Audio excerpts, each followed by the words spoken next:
राज्याचे तत्कालीन उपमुख्यमंत्री अजित पवारांनी 1 वर्षापूर्वी खरं तर या परिसराला भेट दिली होती आणि त्यावेळेस त्यांनी खरं तर या संपूर्ण जे मार्ग आहेत त्याची डागडुजी करण्यासाठी 69 कोटीचं खरं तर टेंडर काढलं होतं. मात्र ते टेंडर काढलं गेलं, मात्र परिस्थिती जैसी तीच आजही पाहिजे. नक्कीच मला वाटतं दादा नंतर तो एक आवाज निघून गेला.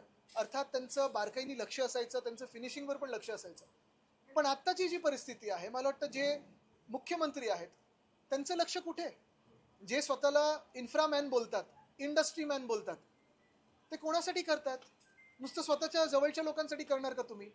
महाराष्ट्रात जे उद्योग येत आहेत बघा, मी परत एकदा सांगतो तुम्हाला, साधारणपणे महाराष्ट्र सरकार किंवा महाराष्ट्र शासन आपण ईज ऑफ डुईंग बिझनेस कोणासाठी करतो? की आम्ही ही सवलत देऊ, ती सवलत देऊ, ह्याची परवानगी नाही, त्याची परवानगी नाही, तर नवीन येणाऱ्या उद्योगधंद्यांसाठी करतो. पण जे इथे आहेत उद्योगधंदे त्यांच्यासाठी कंप्लायन्स एवढा कठीण करून ठेवलेला आहे तुम्ही.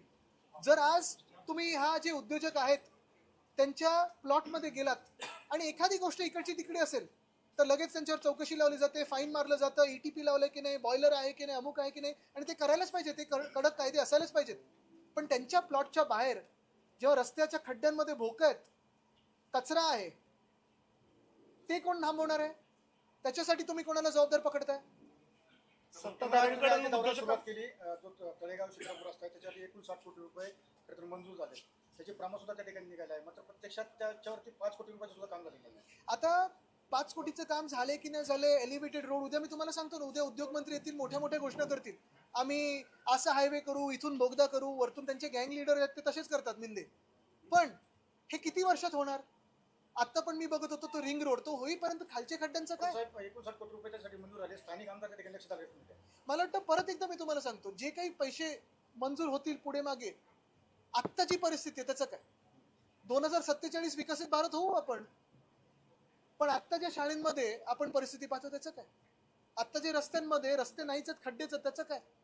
टोल रोड आहे, टोल घेतला जातोय. आता तुम्ही पहा मुंबई गोवा हायवे, 10 वर्ष आम्ही ऐकतोय की आता गणपतीच्या आधी नीट होणार, आता डिसेंबरच्या आधी नीट होणार. सत्ताधाऱ्यांकडे तुम्हाला भेटू नये म्हणून उद्योजकांना धमक्या दिल्या जातात. चांगले, आता असं सगळीकडेच जाणार आहे, कारण असं त्यांचं भाग्य उघडत असेल सगळीकडे. पण ते जे काही मी बोललो ना, त्यांचा टोल, त्याच्याबद्दल काय? आणि दुसरी गोष्ट म्हणजे उद्योग मंत्री येतात की त्यांचं अजून कोणतरी येते इथे जास्ती वेळा, हे पण जरा विचारा.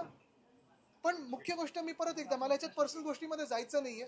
स्पीड रेल किंवा मेट्रो हे आपल्या शहरांपासून आपल्या MIDC पर्यंत पहिले यायला पाहिजे होते, त्याच्यात जास्ती फायदा झाला असता. दुसरी गोष्ट म्हणजे आता मी ते सहज विचारत होतो, बसची आहे, पब्लिक ट्रान्सपोर्ट, पुणे असेल किंवा पिंपरी चिंचवड असेल, इथून फ्रिक्वेन्सी किती कमी आहे. खरंच जेवढा व्हॉल्यूम इथे येतो, जर महानगरपालिकेने विचार केला तर बसेस पण तुम्ही फायद्यात नेऊ शकता, जेवढा व्हॉल्यूम, आणि कमी किमतीत नेऊ शकता. जसं मुंबई महानगरपालिकेत आम्ही 5 वर्ष किंमत 5 रुपये, 10 रुपये, 15 रुपये आणि 20 रुपये अशी ठेवली होती. 35 लाख प्रतिदिन आमचा फुटफॉल होता.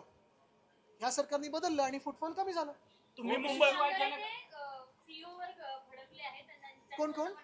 संतोष बांगर जे आहेत ते जिल्हा परिषदेच्या CEO वर भडकले. ते म्हणतात तुम्ही नोकर आहात, नोकरी सरनोकरांसारखे राहा. किती वाजता भडकले ते?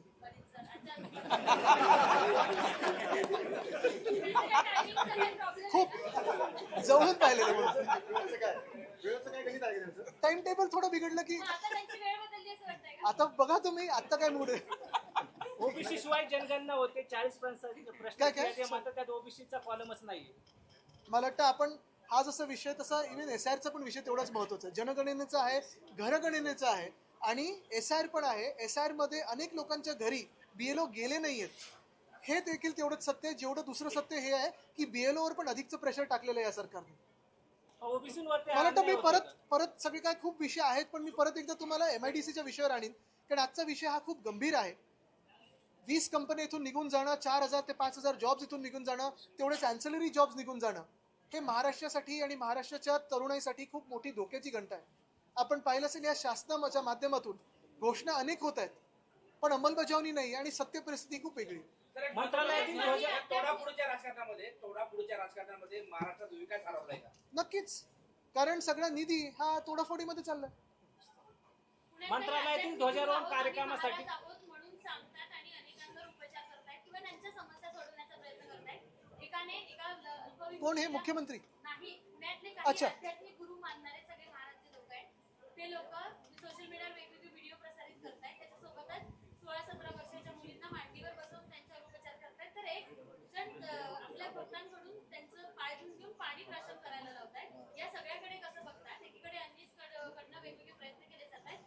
दुसरीकडे पुणे सारख्या शहरात अशा पद्धतीचे सगळे मला वाटतं ज्या राज्यामध्ये स्वतः उपमुख्यमंत्री आणि अनेक लोकांची नावं आले, ते बोट काय कापलं आणि अजून काय केलं, काय अपेक्षित करायचं?